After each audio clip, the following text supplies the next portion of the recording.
Live from the campus of Washington and Lee University with news from Rockbridge County, this is the Rockbridge Report. Welcome to the Rockbridge Report Sports Edition. I'm Steph Chigalori. Later on, I'll be joined by Jack Douglas and Seamus Waters. Buena Vista's Perry McClure High School has a knack for producing talented athletes. Senior Spencer Hamilton plays on the basketball team, and he's drawn attention from college scouts. Felicity Taylor reports on his college recruitment experiences. Coaches say center Spencer Hamilton is a diamond in the rough. He could do well in this year's college basketball recruiting season. Never had a guy this big with this kind of skill set, never. At 6'11" and 210 pounds, 18-year-old Hamilton just hit his 1,000th point in only 50 games, which is rare, especially at a small school like Perry McClure. He says he's always wanted to play basketball in college. Hamilton has an offer from Radford, and he's also in contact with coaches from Wake Forest, George Washington, UVA, and Virginia Tech. This means everything for my dreams to come true. It's pretty cool to see that happen. Hamilton had the opportunity to play in the offseason on a travel team that would have faced tougher competition and have given him more exposure. But he chose to join a smaller travel team with his Perry McClure teammates to strengthen the high school players' chemistry. He says his first priority this season is to win another state championship. The boys won their first championship in school history last year. I knew I just wanted to build a connection with my team first, and then I knew colleges would probably just pick up after that. On the court, Hamilton is the biggest and best player. As the senior captain, he's expected to serve as a leader on the team. He's taken a lot on himself to lead by example, and for the most part, he's been the number one guy out there. Coach Cardellaro says it's hard to miss Hamilton because his skills and character stand out.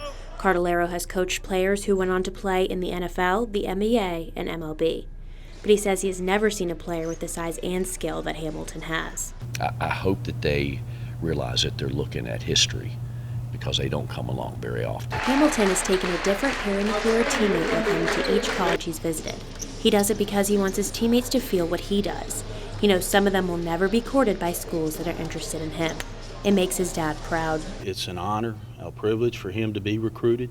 In a small city like Buena Vista, the school is the town.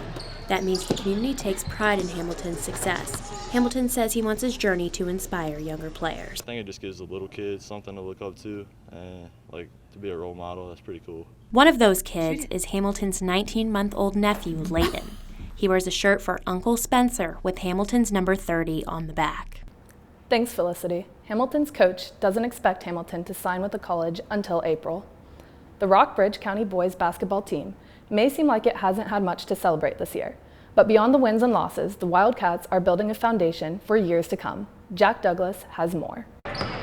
Rockbridge County High School's boys basketball team has had a disappointing season, with only 4 wins in 16 games. But head coach Rob Winfield is optimistic about his first season and the program's future. I asked for the first year that we focus on competing every single game. And I think we've done that 99% of the time. And our seniors start the way there. Isaiah, Keswick, Austin. I think that's my 3 seniors. And then even Forrest, who's a foreign exchange student who will be leaving next year. All those guys have given me everything they've gotten this year. Guards Keswick Owens and Ferris Sakura, forward Austin Higgins, and point guard number 4 Isaiah Poindexter have led the team all year.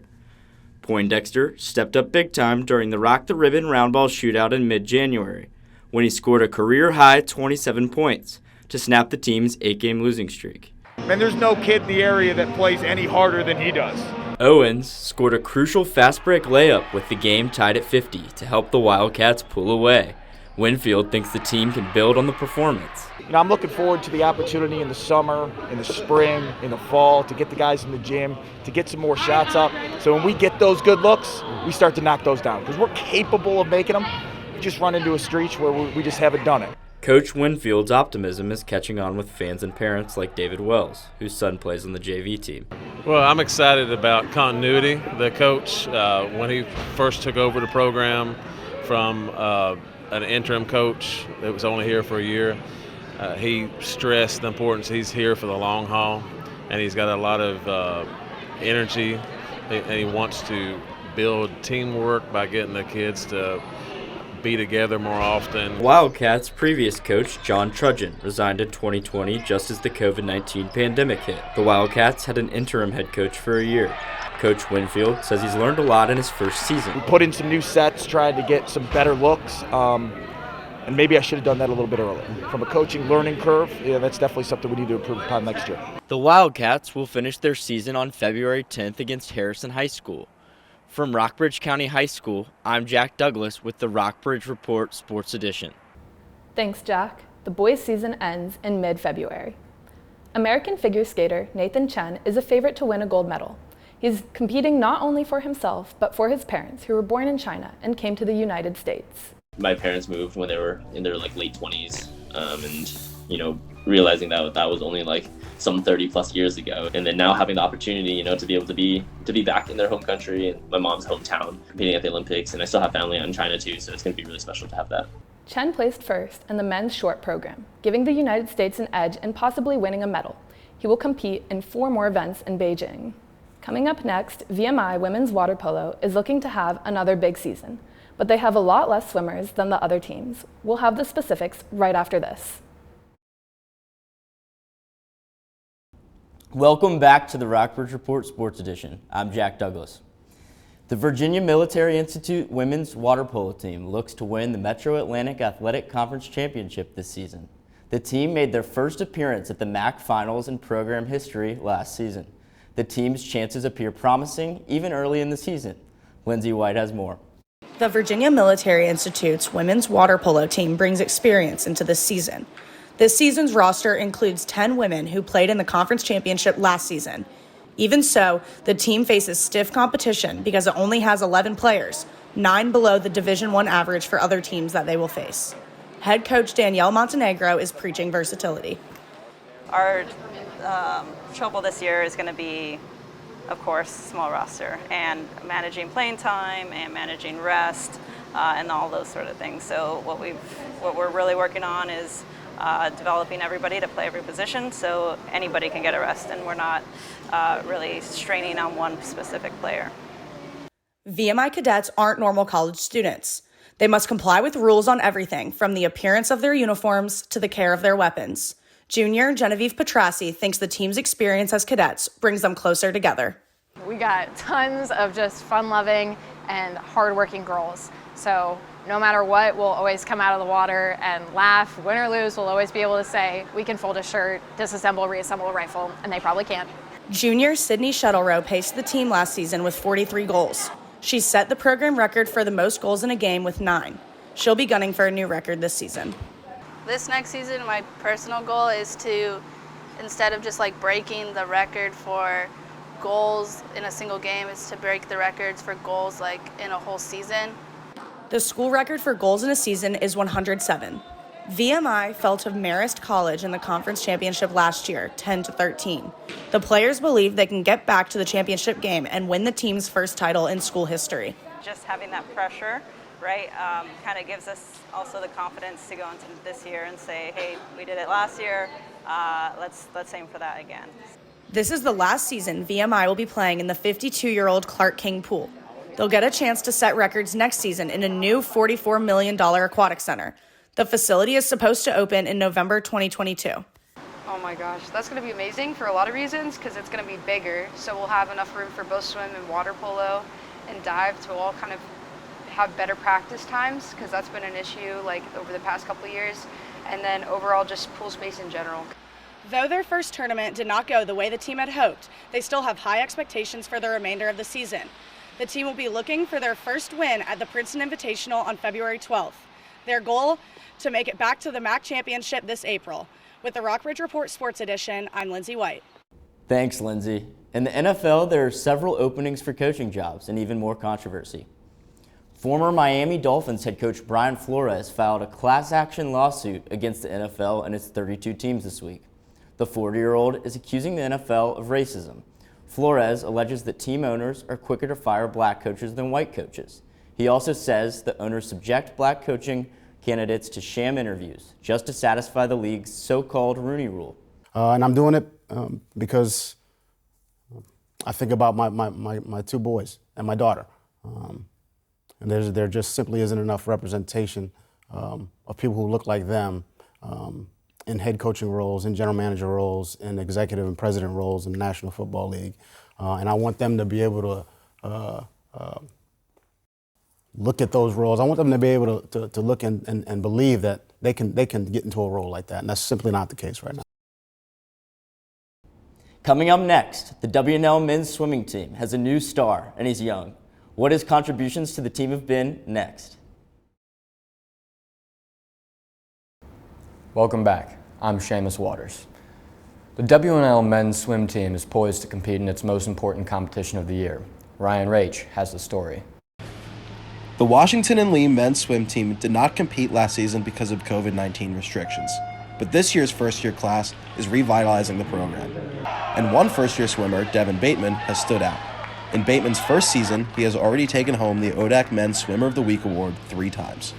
It's cool to be recognized after having a good race or a good meet, and you get to see that you're doing well in the conference, and it kind of keeps you motivated. Especially me, I like having something keep me going and something to work towards. Bateman holds top times this year in the 50 free, 50 fly, 100 fly, and 200 fly. But he's chasing more than just individual records. This year, personally, I just want to try to do really well at the ODAX conference and get a lot of points for the team. And hopefully, if we pull through with a fast time, be able to win an event. The team's goal is to make a competitive showing in the upcoming conference championship in Greensboro, North Carolina in mid-February. But it's going to take help from everyone, not just Bateman. Fellow first-year James Wyatter competes in both freestyle and breaststroke. He says he feels confident about the team's chances. I feel very strong in the water, and I know a lot of my teammates do. So I think that speaks to the coaching staff and all the work we've been putting in throughout the season. The men's team finished the regular season with a 5-1 record. The men defeated such teams as Mary Washington, Gettysburg, and Division I VMI. Coach Cammie Gardner is counting on Bateman. Devin's breathed some fresh air into this program. He comes in and he has a great attitude.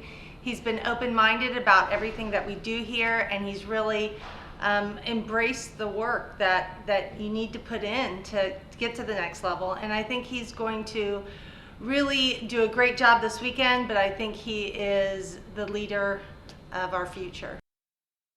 All ODAC teams are set to compete in the conference championship on February 11th, where the men will look to add their 7th ODAC trophy to their mantle. You know, I'm really excited heading into ODACs. I think this team has put in a lot of hard work. I think they've been very conscious of the little things that it takes to take you to the next level in this sport. And, you know, I'm really looking forward to it. I think they're going to light it up. Thanks, Ryan. The ODAC championships are in mid-February in Greensboro. The Washington and Lee University men's basketball team is rebounding from a COVID-shortened season last year, and they are back in action with new faces. Matt Gallagher and Ian Dardani report. The Washington and Lee University men's basketball team is rebounding from a COVID-shortened season last year and back in action with a lot of new faces. You know, we've got some youth, especially in comparison with a lot of teams across the league. You know, the senior class that graduated last year, a lot of those players have come back for 5th years across the league, and you know, our guys went off and graduated, you know, from an experience, and then not getting to play very much last year. It has been a learning process, but we're getting better, and guys are growing and improving and seeing what college basketball is all about and seeing what the ODAC's all about. So I like where we're headed. First-year guard Thomas Fagan broke the WNL record for 3-pointers in a game versus Rampo College in November. The 6'1" Fagan shot 11 of 14 from beyond the arc. He's not just a guy that can stand still and shoot. He can shoot off the move. He can separate from guys off the bounce and shoot it from 3. He can shoot it from really deep range. He's got a quick release. So there's a lot. So he's a multi-dimensional shooter. Coach McHugh says there's more to Fagan's game than just shooting 3-pointers. And I think as he gets older and matures as a player, I think you're going to see other facets of the game because he can also pass really well. He can handle the ball. You know, his shooting is the thing that's translated first because it's such a high-level skill of his. But he's a complete player, and he's going to be keep getting better, and he's doing a great job already as a freshman. I think that, you know, the sky's the limit moving forward for him, and you know, he's getting better on the defensive end of the floor too because he's you know, he's a strong guy. He's solidly built, so he can put his body and throw his weight around and rebound a little bit and bang against bigger guys. So there's, you know, he's got a bright future. Fagan only wants to get better. What I'm trying to improve upon most is like defense and quickness and athleticism. But I think a lot of that just comes with age and like getting bigger and more athletic in the weight room. Fagan says he models his game after Portland Trailblazers guard CJ McCollum, who is known for his abilities to shoot off the dribble, great ball handling skills, and great athleticism. In general, I would say I like CJ McCollum. I think that's pretty similar. I think I shoot better off the bounce than I do catch and shoot, and I'm pretty solid. Like I feel like I can get a shot up on anyone. Right now, the team ranks 7th in the ODAC standings, but there's not much separation between many of the teams in front of them. Their dreams of winning the ODAC championship could come true, but they need to stay focused on the basics to reach their goals. For the Rockbridge Report, I'm Matt Gallagher, and he's Ian Dardney. Thanks, Matt and Ian. The team still has a good chunk of the season left to play. They're hoping to come out of the middle of the ODAC and earn a higher seed in conference tournament. That's all for today's edition of the Rockbridge Report Sports Edition. You can check out more sports news on our website, rockbridgereport.wlu.edu. Thanks for joining us.